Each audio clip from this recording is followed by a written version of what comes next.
Blogueros con el Papa. Y a todos los que hacen posible la organización de este congreso. Es un motivo de unión también, ¿no? El podernos unir, no solo virtualmente, sino también físicamente, y poder compartir también humanamente y podernos tocar, ¿no? Que virtualmente no siempre es posible. Bueno, realmente estamos, yo creo que ya todos un poco nerviosos porque la hora de la comida ya está sobre nosotros y comprendo que el estómago pueda de alguna manera incomodarnos, ¿no? Un estómago vacío. Por eso que yo voy a intentar ser breve, intentar exponer un poco lo que me decía Néstor cuando me invitó, ¿no? Me dijo, ¿por qué no hablas de religión y libertad, ¿no? Los que somos españoles nos acordaremos aquella famosa escena de Paco Umbral en el programa de Mercedes Milá, reclamando que quería hablar de su libro, ¿no? Llegaba al final del programa y a él que lo habían invitado a hablar de su libro, al final no hablaba y al final dio un puñetazo en la mesa y dijo que yo quiero hablar, he venido aquí para hablar con mi libro. Bueno, pues cuando me lo comentó Néstor, me vino esa imagen y digo, bueno, no sé si será muy prudente, pero bueno, ya que me invita a ello, voy a explicar brevemente en qué consiste el proyecto propiamente, ¿no? Es un proyecto que nació en el 2009, un poco como necesidad a cubrir otro tipo de información sobre la Iglesia que quizás no estaba del todo recogida en ese año, ¿no? Que lo poco que había hecho propiamente en España, pues a lo mejor tenía aristas un poco agresivas o demasiado crítico o demasiado, no sé cómo decirlo, pero bueno, daba la sensación de que no recogía ni el corazón ni el sentir de la Iglesia, ni tan siquiera era un proyecto o eran algunos proyectos de comunidad eclesial.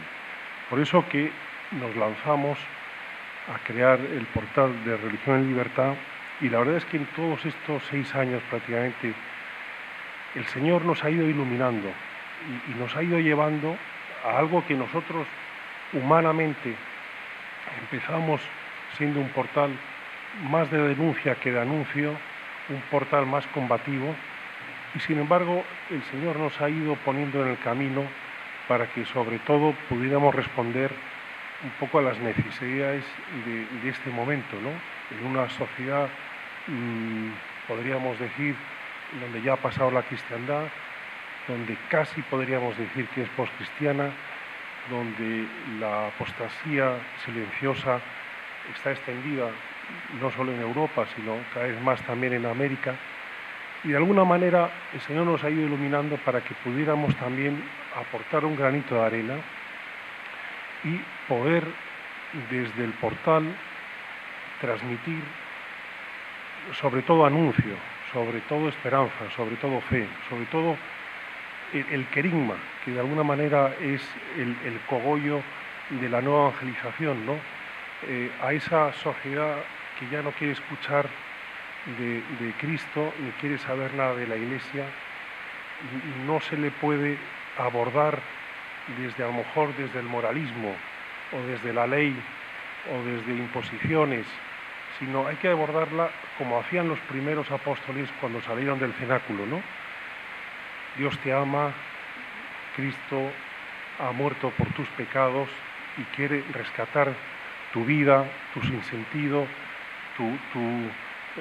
tus limitaciones, tu tristeza, y darte plenitud y darte una nueva vida, ¿no? Ese es un poco de alguna manera el centro del querigma. Yo la verdad es que casi desde hace 25 años estoy en el mundo de la información religiosa. Decía Tomás que nos conocimos cuando yo era un pipiolo de 25 años y me nombraron director de la Oficina de Información de la Conferencia Episcopal. Y en estos 25 años, la verdad es que yo siempre he intentado salir de este campo, porque a diferencia a lo mejor de otros como Paco Pepe Fernández de la Cigoña, otros que les encanta la información religiosa, a mí me aburre. A mí me aburre y además la gente me pregunta, por ejemplo, el otro día mi madre, oye, ¿quién va a ser el próximo arzobispo de Barcelona? Y yo le dije, pues mira, no tengo ni idea. Pero hombre, si tú te ocupas de este tipo, algo sabrás, alguna terna, tendrás algún tipo de tips. Yo, mira, mamá, la verdad es que no tengo ni idea. No tengo ni idea y además, la verdad, tampoco voy a dedicar tiempo a intentar descubrir quién está en la terna o quién se ha postulado para ese puesto. Cuando la Nunciatura Apostólica lo comunique, lo daremos en el blog y poco más. Yo lo que quiero decir con esto es que muy frecuentemente me pregunto si yo fuera periodista en la época de Jesús, ¿cómo me hubiera comportado? ¿Hubiera estado pendiente de las maniobras de Herodes o de las intrigas de Poncio Pilato o de los sabios del templo o de Salomé? Y si hubiera estado pendiente de todas esas batallas, intrigas, informaciones, poder contra poder, posiblemente me hubiera perdido el acontecimiento más importante del mundo y de la humanidad, como fue el nacimiento de Cristo. Yo con esa reflexión luego la traigo al momento actual y me digo, bueno, llevo muchos años en eso que llamamos información religiosa. ¿Y cómo tengo que actuar yo para darme cuenta que si Jesús está vivo y es el Señor de todas las cosas, es del todo adecuado que yo me aproxime al hecho religioso como tradicionalmente se hace en la información religiosa, que es estar pendiente de la vasija, si la vasija es bonita o es fea, si la vasija tiene una rotura o si la vasija es pequeña o grande, o me tengo que ocupar del tesoro que realmente está en la vasija. Desgraciadamente, en España, sobre todo, yo no sé, en otros países, la información que hemos heredado ha sido una información religiosa en donde estaba pendiente de la vasija, la reunión de curas, un conflicto, que si el consejo pastoral de tal diócesis se rebela contra el obispo, que si el obispo dice no sé qué, que si unas monjas no obedecen al obispo. En eso se ha quedado. De hecho, fíjese que hace años escuché en COPE, en los domingos, en el programa, hay un programa informativo de Iglesia Noticia, Iglesia Noticia de Madrid, lógicamente, luego cada diócesis tiene su desconexión, ¿no? Pero que llegaron a informar que el deán de la Catedral de Madrid se iba de ejercicios en la COPE, en Iglesia Noticia. Claro, el interés de la audiencia podía ser nulo o menos, porque eso no golpea la propia vida, ¿no? Pero si realmente hay que aproximarse y hay que intentar transmitir lo que está en la vasija, dentro de la vasija, ese tesoro, y no propiamente la vasija, hay que intentar ver cómo se hace. ¿Qué es, de alguna manera, o cómo lo hacía Jesús en el Evangelio? Que de alguna manera Jesús nos enseña un modelo comunicativo. Primero porque apenas su vocabulario podía limitarse a no más de 800 palabras, o de 1000 si queramos, pero no mucho más. Y en segundo lugar, porque nos enseñaba cómo transmitir el Evangelio a base de historias, de parábolas, de metáforas, que todo fuera visual, que todo fuera de alguna manera interpelable. Y por otra parte, también nos enseñaba, ahora que estamos hablando y sobre todo los pastoralistas están preocupados de cómo hay que aplicar la nueva evangelización y cómo hacer que la gente vuelva a la iglesia, él nos decía, con su ejemplo, cómo atraía a la gente. Y hacía simplemente 3 cosas. Iba a los pueblos, curaba a los enfermos, sanaba los corazones de las personas y expulsaba demonios. A partir de ahí no había medios de comunicación, pero la gente hablaba. Radio Macuto funcionaba y la gente empezaba a hablar de un hombre que tiene poder. Y vamos a seguir a este hombre que tiene poder, que a lo mejor nos puede curar, que nos puede sanar, que nos puede cambiar la vida. Y a partir de ahí se enteraban que Jesús iba a tal ciudad o a tal población o a tal monte y ahí se congregaban miles de personas. ¿Qué hacemos nosotros? ¿O qué intentamos hacer nosotros?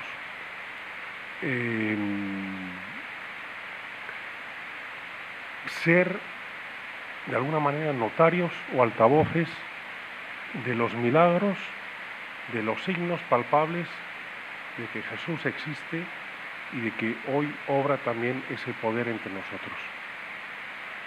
No hacemos otra cosa, o nuestra pretensión no es otra cosa en Religión y Libertad que ser, como decía Butanito, notarios de la actualidad, ¿no? Pero no unos notarios de la actualidad en donde están pendientes de la vasija, sino de lo que contiene la vasija. Y por lo tanto, cambiar el chip, cambiar o graduar las gafas para poder estar atentos de cómo hoy Dios sigue actuando. Y Dios hoy sigue mostrándonos signos.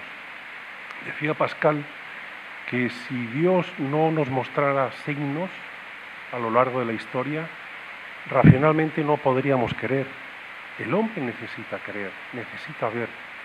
Si se fijan ustedes, tras el Concilio Vaticano II hubo un derrumbe, de alguna manera, de la práctica religiosa. Pero el único ámbito de la Iglesia que no se derrumbó justamente fueron los santuarios. Porque la gente tenía una necesidad de tocar un poco de cielo, de saber que en algún ámbito concreto podía tener una relación más directa con Dios. Es un poco lo que está pasando con el fenómeno de Medjugorje, que la Iglesia el día de mañana tendrá que pronunciarse sobre la veracidad o no de las apariciones. Pero independientemente de la veracidad o no, lo que es evidente es que muchos o la mayoría de los peregrinos que vuelven de Medjugorje dicen que han tocado ese trozo de cielo, que se han sentido interpelados, que su corazón ha cambiado, que se han sentido sanados.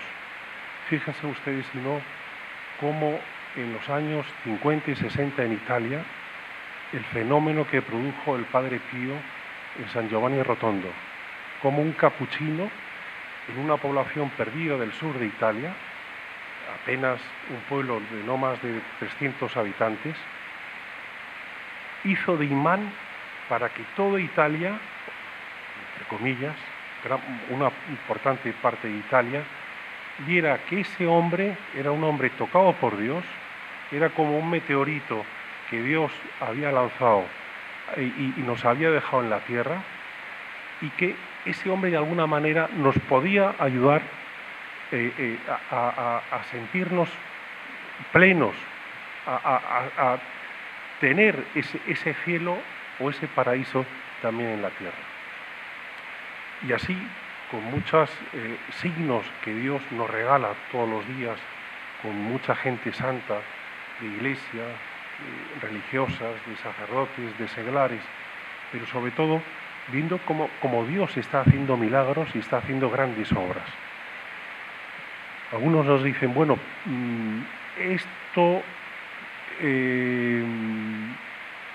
¿cómo lo planteáis vosotros o cuál es vuestro concepto?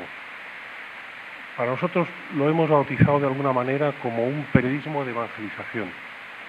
No queremos tener la etiqueta de información religiosa, sino nos gustaría más bien tener la etiqueta de periodismo de evangelización. El sentido, el objetivo del portal de Religión en Libertad es única y exclusivamente la evangelización. Poder interpelar a la gente y sobre todo a la gente más alejada. Lo que decía Benedicto XVI y luego el Papa Francisco, de intentar llegar a las periferias del continente digital. Ahí donde difícilmente van a escuchar una palabra del Evangelio o donde difícilmente se van a encontrar con un mensaje fuerte. El otro día me decía una bloguera que se llama Elena Lorenzo, que ella es un blog dirigido a personas con sentimientos homosexuales que quieren de alguna manera libremente hacer una terapia de cambio y por lo tanto sanar una serie de emociones para poder tener unos sentimientos diferentes. Me decía que le había escrito un chico joven de 33 años